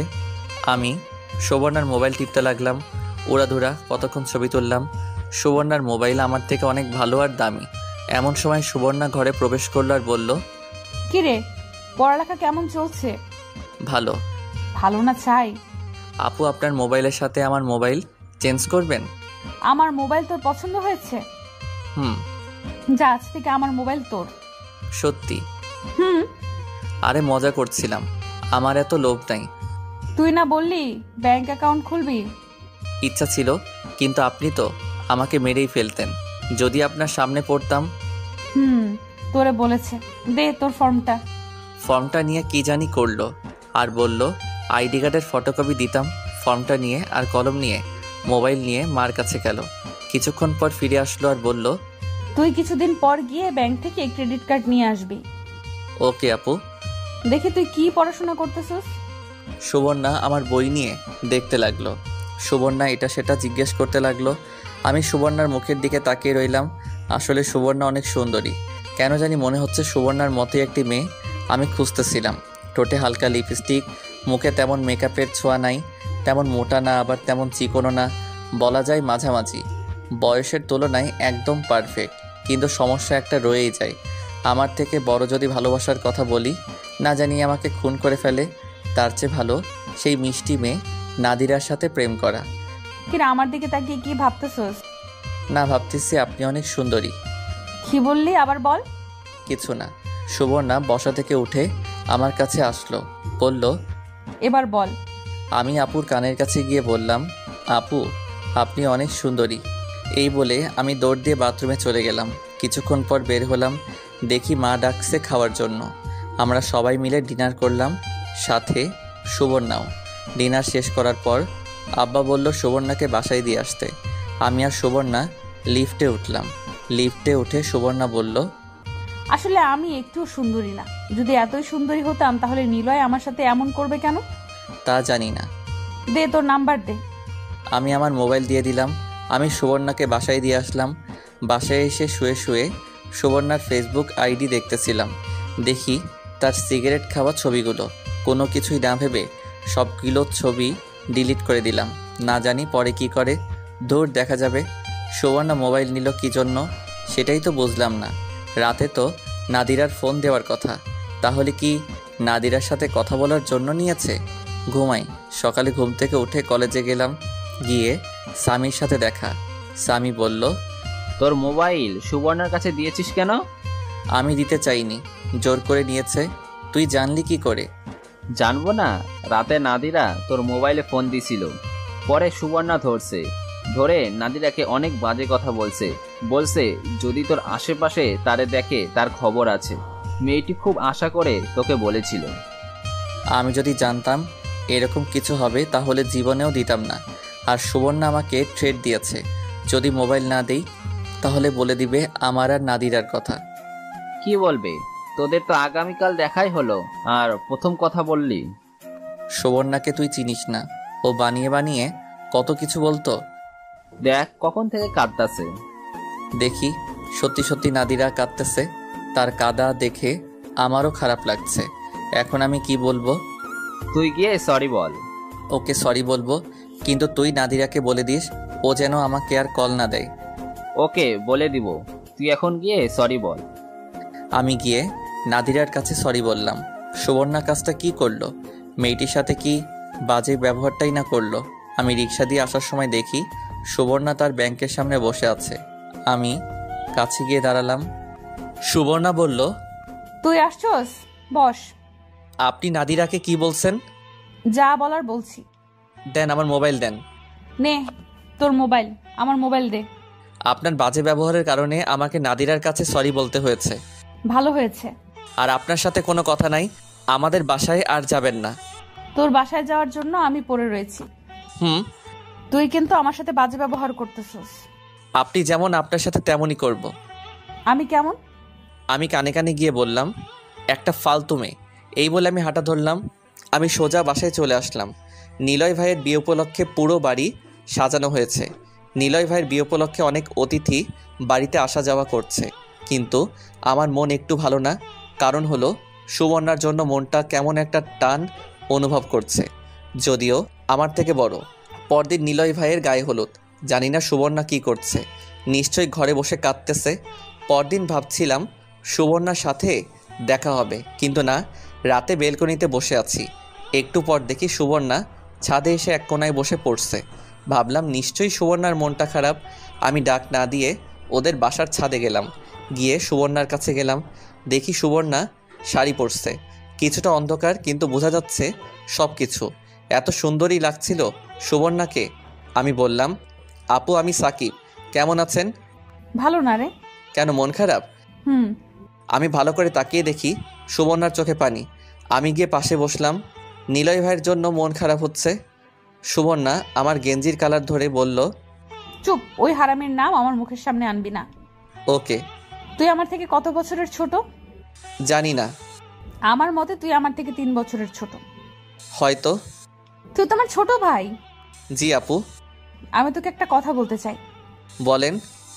আমার আব্বু বলছে আমাকে 1 মাসের মধ্যে বিয়ে করতে, না হলে আব্বু যার কাছে মন চায় তার কাছে বিয়ে দিয়ে দিবে। সে তো ভালো কথা। আপনার আব্বু নিশ্চয়ই কোনো খারাপ ছেলের সাথে আপনাকে বিয়ে দিবে না। তা তুই ঠিক বলছিস। কিন্তু আমার কেমন জানি ভয় করছে। ভয়ের কি আছে? জানি না। আমাকে তোর কেমন লাগে? ভালো লাগে, কিন্তু। কিন্তু কি? আমি দেখতে খারাপ, বয়সে বুড়ি হয়ে গেছি? তেমনটা বোঝাতে চাইনি তো। আমার ভালো লাগা আপনার কি আসবে আর যাইবে? অনেক কিছু। আর একটু কাছে এসে বস, আমার ভয় করছে। আমি কি করব বুঝতে পারছি না। চলে যাব না এমনিতেই সুবর্ণার মনটা খারাপ? আমি কাছে গিয়ে সুবর্ণার শরীরের সাথে লেগে বসলাম। সুবর্ণার শরীর থেকে একটা মিষ্টি গন্ধ আসছে, যেটা আমার খুব ভালো লাগছে। সুবর্ণা বলল, এইভাবে সবসময় আমার পাশে থাকবি? আমি কি বলবো বুঝতে পারছি না। সুবর্ণা বলে কি, আমি যদি সুবর্ণার পাল্লায় পড়ি তাহলে আমাকে জানি কি করে। এমনিতেই আমাকে যেই জ্বালান জ্বালাইছে, আবার যদি আমাকে বিয়ে করার কথা বলে তাহলে আমি শেষ। আর বললেই হলো নাকি, আমার বিয়ে হতে আরও অনেক দেরি। চেষ্টা করব। সুবর্ণা আমার চোখের দিকে তাকালো। মনে হয় ভেবেছিল আমি হ্যাঁ বলবো। আর হ্যাঁ বলবো আমি? পাগল নাকি? সুবর্ণা আমার দুর্বলতার সুযোগ নিয়ে আমাকে পটাতে চাইছে। আমি নাই, এই মেয়ে যদি আমার কপালে আসে তাহলে আমার আর রক্ষা নাই। তার চেয়ে ভালো কেটে পড়ি। সুবর্ণা আমার হাত ধরে কাঁদতে লাগলো। তার হাতের ছোঁয়া আমার শরীরে একটা শিহরণ খেলে গেল। মনে হচ্ছে আমি ঘামতেছি। সুবর্ণা আমার হাত শক্ত করে ধরলো, বলল, বল তুই আমার পাশে থাকবি সব সময়? আপু আমি যাই। যাস না, আর একটু বস। ওকে। সুবর্ণা আমার হাতটা আরো শক্ত করে ধরলো, কিন্তু আমি হাতটা ছাড়িয়ে নিলাম। বললাম, আপু আমাকে যেতে হবে। বল তুই নিলয়ের বিয়েতে যাবি না? ওকে, যাব না। আমার মনটা একটু ভালো না, চল না আগামীকাল কোথাও ঘুরতে যাই। না, মোটেও না। কেন? আপনার সাথে কোথাও না কোথাও গেলে একটা সমস্যা হবেই। যা, তুই যেখানে বলবি সেখানেই যাব। আমি যেখানে বলবো সেখানে। তারপরেও আমি আপনার সাথে কোথাও যেতে পারবো না। কেন? যদি কিছু হয়ে যায়। আরে কিছু হবে না, আমি আছি না। কোথায় যাব? আমার যাওয়ার মতো কোনো জায়গা নেই। তাহলে আমার সাথে চল। কোথায়? যে কোনো জায়গা, তুই শুধু আমার সাথে আসবি। ওকে, তাহলে আমি যাই। ওকে যা, চুপচাপ ঘরে বসে শুয়ে থাক, ঘর থেকে বের হবি না। না, ঘর থেকে বের হতেই হবে। কেন? একটা সিগারেট খেতে হবে। এখন চল আমার সাথে। ওকে, চলেন। আমি আর সুবর্ণা বাড়ি থেকে বের হয়ে মোড়ের দোকান পর্যন্ত পাশাপাশি হেঁটে গেলাম। গিয়ে একটা সিগারেট নিলাম। ধরিয়ে রাস্তার এক আড়ালে গিয়ে আমি সিগারেট টানতেছি। সুবর্ণা আমার পাশে এসে দাঁড়ালো, বলল, দে সিগারেট খাবো আমি। না, আপনি না ছেড়ে দিয়েছেন? এখন মন চাচ্ছে। মন চাইলে খাওয়া লাগবে। দে। আমি সিগারেট দিলাম। সে 2 টান দিয়ে আমাকে দিয়ে দিল। আমি সিগারেট শেষ করে বললাম, চলেন বাড়ি যাই। দাঁড়া। এই বলে আমার হাত ধরে টান দিয়ে একেবারে নিজের কাছে নিয়ে নিজের গোলাপি ঠোঁট 2টা আমার ঠোঁটে লাগিয়ে দিল। ছাড়তেছে না। 30 সেকেন্ড পরে ছাড়লো। এমন পরিস্থিতিতে আমি কি করব কিছুই বুঝতে পারছি না। সুবর্ণা এটা কি করলো, আমি এটা মেনে নিতে পারছি না।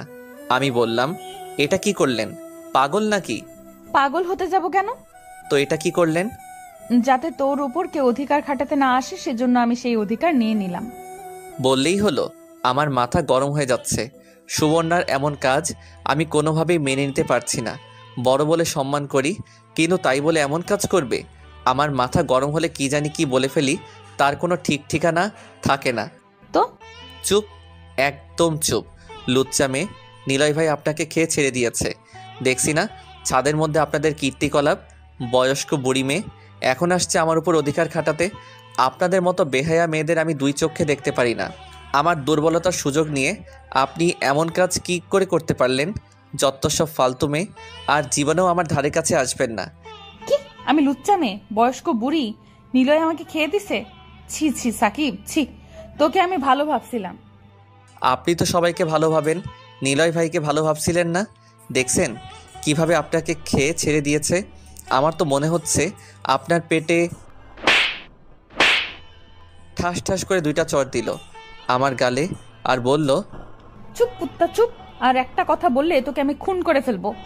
মারেন আমাকে, আরও মারেন। ঠিকই আছে, নিলয় ভাই আপনাকে ছেড়ে দিয়েছে। আপনার মতো মেয়েদের এমন হওয়াই উচিত। চুপ, কোনো কথা বলবি না। এই বলে সুবর্ণা জোরে জোরে চিৎকার করে কাঁদতে লাগলো। আমার যেন কি হয়ে গেছে, আমার মাথা ঠিকমতো কাজ করছে না। প্লিজ আপু, আমাকে ছেড়ে দেন, আমাকে আর জ্বালায়েন না। আমরা এই 1 মাসের মধ্যে আব্বাকে বলে বাসা ছেড়ে দেওয়ার চেষ্টা করতেছি। প্লিজ, আল্লাহর দোহাই লাগে, আমাকে আর জ্বালায়েন না। এই বলে আমি চলে আসলাম। আমার মাথায় রক্ত উঠে গেছে। কি কি জানি বলছিলাম সেটাই এখন খেয়াল আসছে না। বাসায় এসে দরজা বন্ধ করে শুয়ে পড়লাম। সাব্বির যাওয়ার পর সুবর্ণা সেখানেই দাঁড়িয়ে রইল। সুবর্ণার মাথা ঠিকমতো কাজ করছে না। কী সব ভাষা বলছে সাব্বির। সাব্বির এত নোংরা কথা বলতে পারে সুবর্ণার আগে জানতো না। এর বিচার সুবর্ণা করবে। সুবর্ণা সেখানে দাঁড়িয়ে কাঁদতে লাগলো। চোখ মুছে বাড়ির দিকে হাঁটা ধরলো। বাসায় এসে সুবর্ণা কোনো কথা না বললে শুয়ে পড়লো। শুয়ে শুয়ে ভাবতে লাগলো, সাব্বির এত নিচে নামতে পারে? নিলয় তো সুবর্ণাকে এত নোংরা কথা বলেনি। সাব্বিরকে এর শিক্ষা দিতে হবে। সুবর্ণা এমন কি করলো? শুধু একটা কিসই তো করলো। আর কিস তো প্রত্যেক ছেলেই পছন্দ করে। সকল ছেলেরাই তো চায় তার প্রিয়জনের কাছ থেকে। সাব্বির হয়তো এসব প্রথম, তাই মেনে নিতে পারিনি। আর আমারই সব ভুল, আমি বেশি তাড়াহুড়া করে ফেলছি। কিন্তু সাব্বির, সে যে কথাগুলো বলল তা কখনো মেনে নেওয়া যায় না। আর এই জন্য সাব্বিরকে কখনো ক্ষমা করতে পারবো না। এই শিক্ষা সাব্বিরকে দিতে হবে। কিন্তু কিভাবে? সুবর্ণা একটা বুদ্ধি বের করলো। সাব্বিরকে কোনো কিছু না জানিয়ে ডিরেক্ট বিয়ে করতে হবে। এর জন্য সবার আগে সাব্বিরের মা বাবার পারমিশন নিতে হবে। সুবর্ণার টাকা পয়সার কোনো অভাব নেই, যত টাকা দাবি করবে তত টাকাই দিতে পারবে। জায়গা জমি সব আছে সুবর্ণার, শুধু নেই একটা মনের মতো মানুষ, যাকে সে নিজের মতো করে রাখতে পারবে, নিজের রাগ অভিমান দুঃখ কষ্ট বলতে পারবে। এসব ভাবতে ভাবতে সুবর্ণা ঘুমিয়ে পড়ল। পরের দিন নিলয় কুত্তার বিয়ে, এর জন্য সেই দিন সুবর্ণা বাসা থেকে বের হয়নি। 2 দিন পর সকালে খেয়াল করলো, দেখলো কখন সাব্বির কলেজে যায়। সাব্বির কলেজে যাওয়ার পর সুবর্ণা চলে গেল তাদের ফ্ল্যাটে। সুবর্ণা সাব্বিরদের বাসায় গিয়ে নক করলো। সাব্বির মা এসে দরজা খুললো। সুবর্ণা বলল, আন্টি কেমন আছেন? আরে সুবর্ণা, মা কেমন আছো তুমি? ভিতরে আসো। জি আন্টি, ভালো, আপনি? আলহামদুলিল্লাহ ভালো, ভিতরে আসো। সুবর্ণা ভিতরে গেল, দেখলো সাব্বিরের মা সবজি কাটছে। সুবর্ণা বলল, আন্টি দেন আমি কাটি, আপনি বসেন। আরে তুমি কেন কাটতে যাবে? তুমি মেহমান আসছো, বসো। আন্টি মেহমান বলে লজ্জা দিয়েন না, আর আমি সকালে অবসর থাকি। তুমি না ব্যাংকে চাকরি করো? আজকে ভালো লাগছিল না, তাই ব্যাংক থেকে ছুটি নিয়েছি। কেন, কি হয়েছে? শরীর খারাপ? জি না আন্টি, মনটা ভালো না। বুঝেছি, নিলয়ের জন্য মন খারাপ হচ্ছে। আন্টি প্লিজ ওই কুত্তার নাম মুখে আনবেন না, ও আমার জীবনটা শেষ করে দিয়েছে। জীবনেও আমি তাকে ক্ষমা করব না। থাক না, ক্ষমা করে দাও, হয়তো তোমার জন্য নিলয়ের থেকে ভালো কেউ অপেক্ষা করছে। আন্টি তাই যেন হয়। তোমাকে কি কোনো ছেলে দেখতে আসছে? এক সময় অনেক প্রস্তাব আসতো, কিন্তু নিলয়ের জন্য সবাইকে না করে দিয়েছি। এখন যেহেতু বয়স বেশি হয়ে গেছে, তাই কেউ আর দেখতে আসছে না, কারণ সবাই চায় কম বয়সী মেয়ে বিয়ে করতে। এখন তুমি কি করবা? এভাবেই সারা জীবন পড়ে থাকবা? না আব্বা, আমাকে 1 মাসের সময় দিয়েছে নিজের পছন্দের ছেলে খুঁজে বের করতে। 1 মাস পরে আব্বার পছন্দে আমাকে বিয়ে করতে হবে। আরে মন খারাপ করার কি আছে? দেখো, আল্লাহ তোমাকে উত্তম সঙ্গী দান করবেন। তাই যেন হয়। সবজি কেটে সাব্বিরের মা রান্নার কাজে হেল্প করলো সুবর্ণা। দুপুরের দিকে সুবর্ণা বাসায় এসে আসলো। পরের দিন ব্যাংক থেকে এসে বিকালের দিকে আবার সাব্বিরদের বাসায় গেল সুবর্ণা। গিয়ে দরজায় নক করলো, দেখে সাব্বির এসে দরজা খুললো।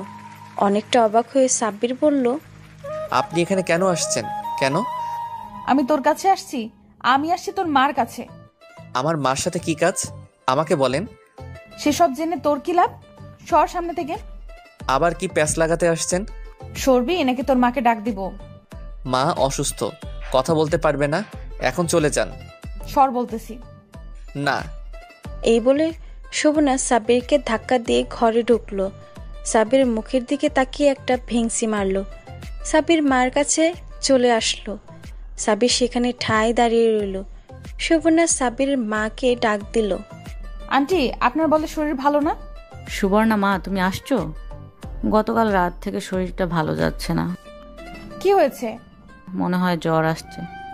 সুবর্ণা সাব্বিরের মার কপাল ধরে তাপমাত্রা চেক করতে লাগলো। আপনার তো অনেক জ্বর, ওষুধ খেয়েছেন? না, সাকিবের আব্বা আসার সময় নিয়ে আসবে। আঙ্কেল কখন আসবেন? রাতে। এতক্ষণ অপেক্ষা করবেন? দাঁড়ান, আমি সাকিবকে পাঠাচ্ছি ওষুধ আনতে। তুমি কেন শুধু শুধু কষ্ট করতে যাবে? আন্টি এখন ওষুধ না খেলে জ্বর আরো বাড়বে। এই বলে সুবর্ণা সাব্বিরের রুমে আসলো। এসে সাব্বিরের রুমে টোকা দিয়ে ভেতরে ঢুকে পড়লো। আসবো দেখি সাব্বির ট্রাউজার আর গেঞ্জি পরে রেডি হচ্ছে। সুবর্ণাকে দেখে চুপচাপ দাঁড়িয়ে পড়লো। বলল, আপনি এখানে কেন? কোথায় যাওয়া হচ্ছে? ফুটবল খেলবো। কোথায়? ওই সামনে একটা মাঠ আছে না, ওইখানে আমার বন্ধু সামিদের সাথে। ওইখানের পোলাপান কিন্তু ভালো না। সেই চিন্তা আপনাকে করতে হবে না। আর আপনি আমাদের বাসায় কি করেন? আপনার মতলব তো ভালো ঠেকছে না। তোর মার শরীরে অনেক জ্বর, আমি কয়টা ওষুধের নাম বলছি, ওই ওষুধগুলো কিনে দিয়ে যা। বলেন, নাম বলেন। সুবর্ণা ওষুধের নাম বলল। সাব্বির সেগুলো নোট করলো মোবাইলে। সুবর্ণা বলল, আর আসার সময় একটা স্যুপ নিয়ে আসিস। মরিয়ম কোথায়? মনে হয় ছাদে গিয়েছে খেলতে। ওকে যা, এই ওষুধগুলো নিয়ে আস, এইগুলো দিয়ে তারপর খেলতে যা। ওকে। এই বলে সাব্বির চলে গেল। কিছুক্ষণ পর ওষুধ আর স্যুপ নিয়ে আসলো সাব্বির। সাব্বির বলল, আপনি এত ভালো হলেন কবে? আমার তো বিশ্বাস হচ্ছে না। নিশ্চয়ই আপনার কোনো কুমতলব আছে। আমি তো সব সময় ভালোই ছিলাম, তুই শুধু আমাকে বুঝলি না। তুই না বলে খেলতে যাবি, যা, পারলে মরিয়মকে ডাক দিয়ে যা। এই বলে সাব্বির দরজা লাগিয়ে দিল। সুবর্ণা প্রথমে স্যুপটা রান্না করলো, রান্না করে সাব্বিরের মাকে খাইয়ে দিল, তারপর ওষুধ খাওয়ালো। সুবর্ণা বলল, আজ যদি আপনার ছেলের বউ থাকতো তাহলে আপনার এত কষ্ট করতে হতো না। তা তুমি ঠিক বলেছ মা, কিন্তু এই বলদের কে বিয়ে করবে? পরীক্ষার রেজাল্টও ভালো না, না পাবে কোনো চাকরি। হ্যারে নিয়ে খুব টেনশনে আছি। হ্যারে কত বলি ভালো করে পড়াশোনা করতে, কিন্তু কে শুনে কার কথা? বিয়ে করলে সব ঠিক হয়ে যাবে। কিন্তু হ্যারে কে বিয়ে করবো? চাকরি নিয়ে টেনশন করতে হবে না, আমার ব্যাংকের কোনো এক পোস্টে তারে ঢুকিয়ে দেব, সমস্যা নেই। ওকে মা, সেটা পরে দেখা যাবে। এখন শরীরটা কেমন লাগছে? আগের থেকে অনেক ভালো। আন্টি তাহলে আমি যাই? বসো, আর একটু পরে যাও। ওকে। মা, তোমাদের ব্যাংক থেকে কি লোন নেওয়া যায়? লোন নিয়ে কি করবেন? তোমার আঙ্কেল একটা ফ্ল্যাট কেনার চিন্তা করছে। এভাবে আর কত অন্যের বাসায় ভাড়া থাকবো, তাই একটা ফ্ল্যাট কেনার চিন্তা ভাবনা করছে। কিন্তু ফ্ল্যাট কিনতে যে টাকা লাগে তা এখন তোমার আঙ্কেলের কাছে নাই। 10 লক্ষ টাকার মতো শর্ট পড়ে। এখন তোমার আঙ্কেল ভাবতেছে ব্যাংক থেকে টাকা লোন নেবে। লোন দেওয়া যাবে, এই বিষয়ে আমি আঙ্কেলের সাথে কথা বলবো। ওকে, তুমি আঙ্কেলের সাথে কথা বললো, অনেক উপকার হবে। আপনি কোনো টেনশন করিয়েন না, আমি আঙ্কেলের সাথে কথা বলতেছি। ওকে, যাও, যাওয়ার সময় মরিয়মকে ডাক দিয়ে যেও। ওকে। সুবর্ণা ঘর থেকে বেরিয়ে যায়। এমন সময় আবার সাব্বিরের সাথে দেখা। সাব্বিরকে দেখে সুবর্ণা ভেঙচি মেরে বলল, আমাকে ওই দিন নোংরা ভাষায় গালিগালাজ করছিলি না, সেই বিচার তোর করতেছি, কিছুদিন অপেক্ষা কর। কি গালিগালাজ করছি? যেটা সত্যি সেটাই তো বললাম। আবার এর শাস্তি আমি তোকে নিজ হাতে দিব। দেখবো নে, প্লিজ আমাদের বাসায় আইসেন না। আসবো না কেন? 100 বার আসবো। জানতো এখান থেকে। তোর মা বলছে মরিয়মকে ডাক দিতে। এই বলে মুখ ভেঙচি মেরে চলে আসলো সুবর্ণা। সুবর্ণা বাসায় এসে ভাবলো কাজ অর্ধেক হয়ে গেছে, এখন শুধু প্রস্তাব দেওয়া। আগে নিজে দিব, পরে আব্বার হাতে দেয়াবে। আমি সুবর্ণার আচরণ কিছুই বুঝতে পারছি না। ভাবছিলাম ওই দিন যে অপমান করলাম, তারপর থেকে আর আমাদের বাসার ত্রিসীমানায় দেখব না। এখন দেখছি সে সারাক্ষণ আমাদের বাসায় থাকে। কি মুশকিল না করি আসতে, তারপরও বেহায়ার মতো বলে আসবে। আসলে আসুক, তাতে আমার কি। এদিকে আমার পরীক্ষা চলছে, পরীক্ষা কেন জানি ভালো হচ্ছে, মনটাও খুব ভালো। রাতে আমরা সবাই একসাথে বৈশা খাইতেছি। মা বলল, তোর আব্বা একটা ফ্ল্যাট কিনতেছে। কোথায়? ওই যে সামনে দেখছোস না, একটা নতুন বাড়ি হচ্ছে, ওটাতে। বাড়ি বানানো প্রায় কমপ্লিট, আর বোধহয় 2-3 মাসের মতো লাগবে। কিন্তু টাকা কিছু শর্ট পড়ে, সেই টাকা ব্যাংক থেকে লোন নিব। পাশের বাড়ির সুবর্ণার সাথে কথা বলছি, ও বলছে তাদের ব্যাংক থেকে দেয়া যাবে। লোন নেওয়ার কি দরকার? দেশের বাড়ি থেকে জায়গা বিক্রি করলেই তো হয়। ওই একই, দেখা যাক। আগে সুবর্ণার সাথে কথা বলি, দেখি কি বলে। বুঝে হয় নেব, না হলে অন্য ব্যবস্থা করতে হবে। আমি ভাবলাম ভালোই হবে, নিজেদের একটা পার্মানেন্ট বাসা থাকলে। কিছুদিন পর পর বাসা চেঞ্জ আর ভালো লাগে না। আমি খেয়ে দিয়ে রুমে এসে পড়তে বসলাম। পরীক্ষা খুব ভালো করতে হলো।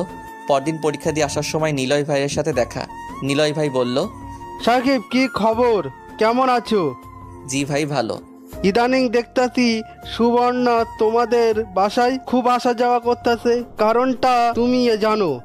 না ভাই, মার সাথে দেখা করে ব্যাংক সম্পর্কে কি জানো কথা, এগুলো তেমন কিছু জানি না।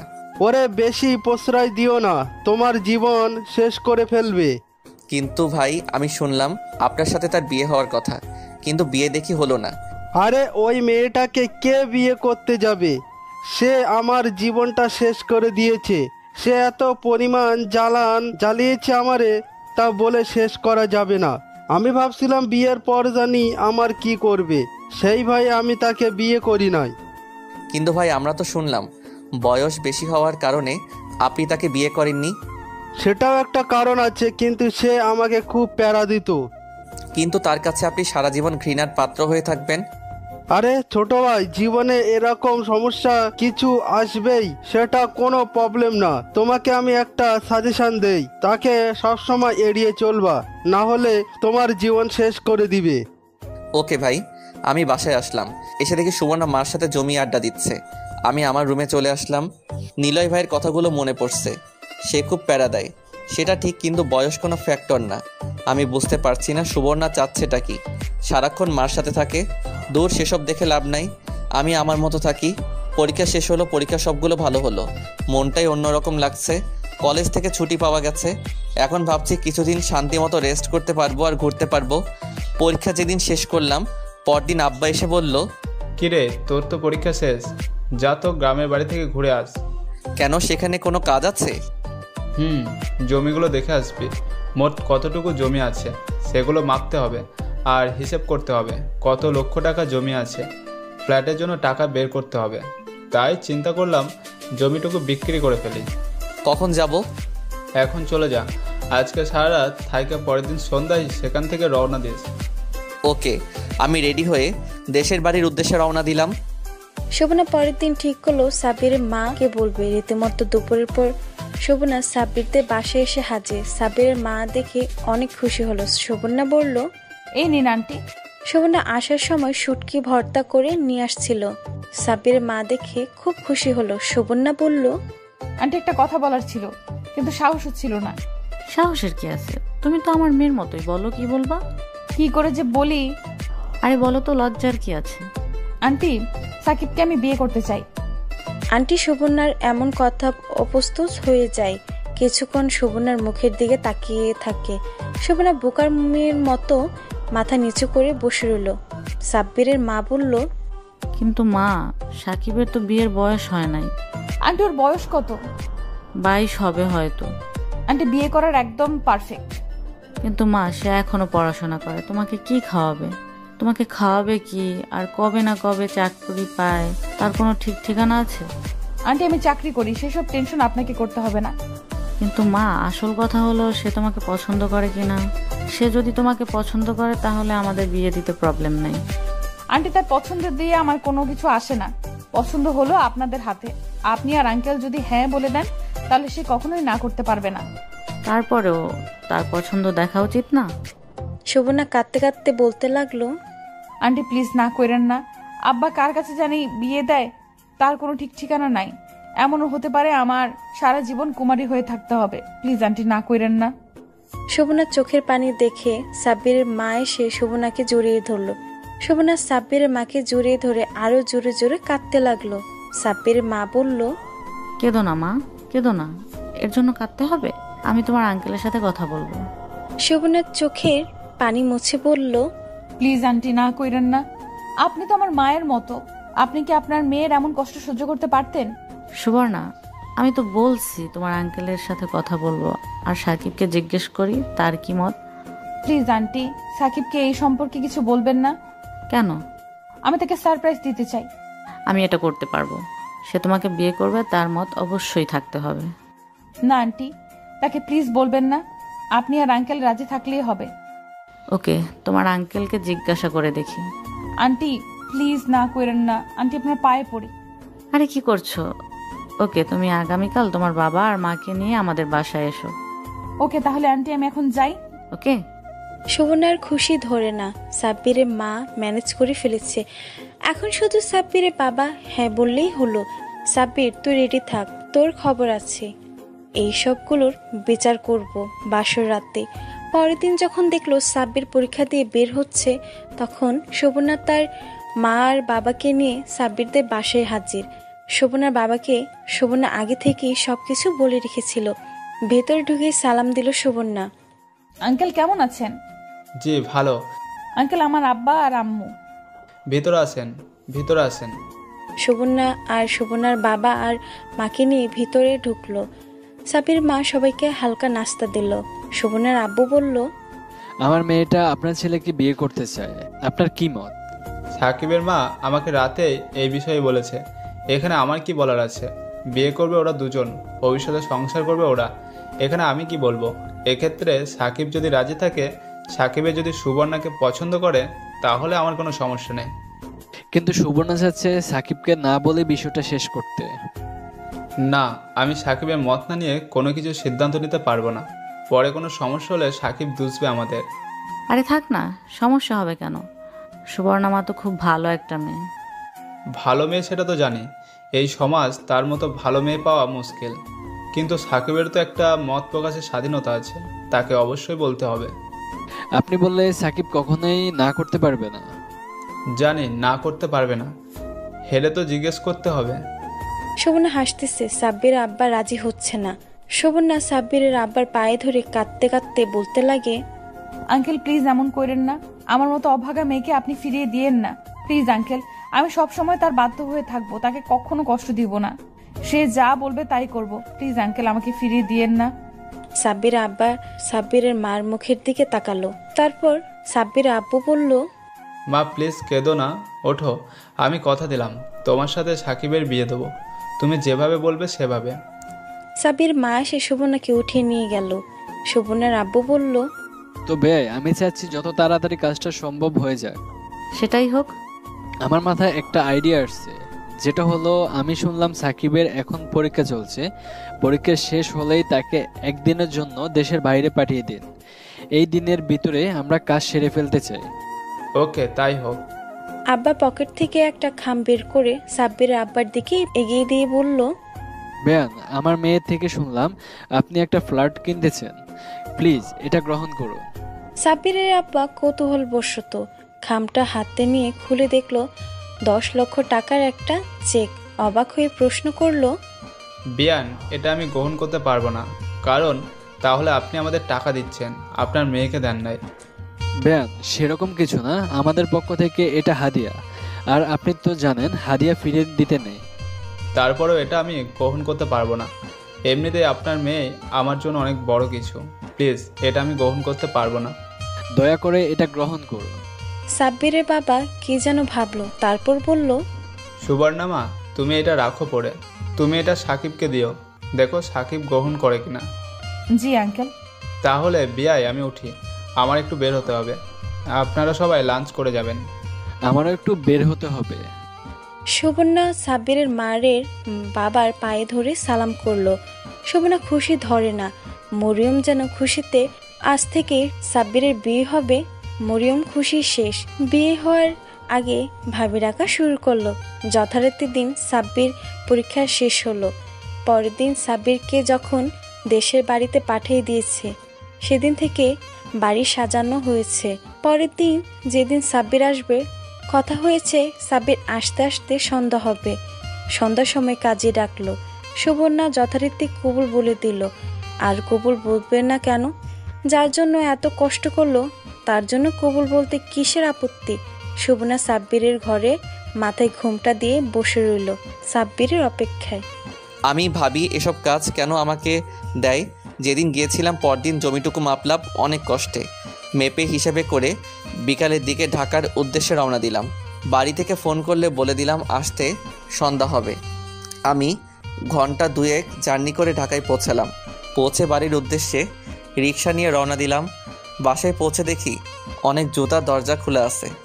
দেখি আমাদের ফ্ল্যাটটা সুন্দর করে সাজানো হয়েছে। আমি ভাবলাম আজকে আবার কিসের অনুষ্ঠান, তাহলে কার বার্থডে খেয়াল করে দেখলাম আমার বার্থডে না, মরিয়মের বার্থডে না, তাহলে কিসের অনুষ্ঠান চেয়ে দেখি সামি আর তার গার্লফ্রেন্ডও আছে। সামি আমার কাছে আসলো আর বলল, দোস্ত না গিয়ে গোসল করে নতুন কাপড় পরে রেডি হো। মানে কি হয়েছে, কিসের অনুষ্ঠান? তোর বিয়ে আজকে। আমি সামির কথা শুনে অবাক।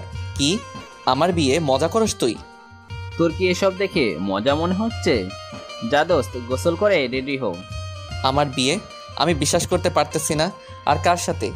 বাসর ঘরে ঢুকে দেখতে পারবি। দেখি মা আসছে। মা বলল, এত দেরি করে আসলি কেন? যা গোসল করে রেডি হ। মা কিসের অনুষ্ঠান? সামি বলল আমার নাকি বিয়ে। এটা কি সত্যি? সত্যি। কার সাথে? আমি বিয়ে করব না। তোরে কি বলছি বিয়ে করতে? তোরে বলছি গোসল করে রেডি হতে। এই বলে মা চলে গেল। সামি বলল, দেখলি, যা এখন গোসল করে রেডি হো। এই বলে সামি একটা লুঙ্গি দিয়ে ধাক্কা দিয়ে বাথরুমে ঢুকিয়ে দিল।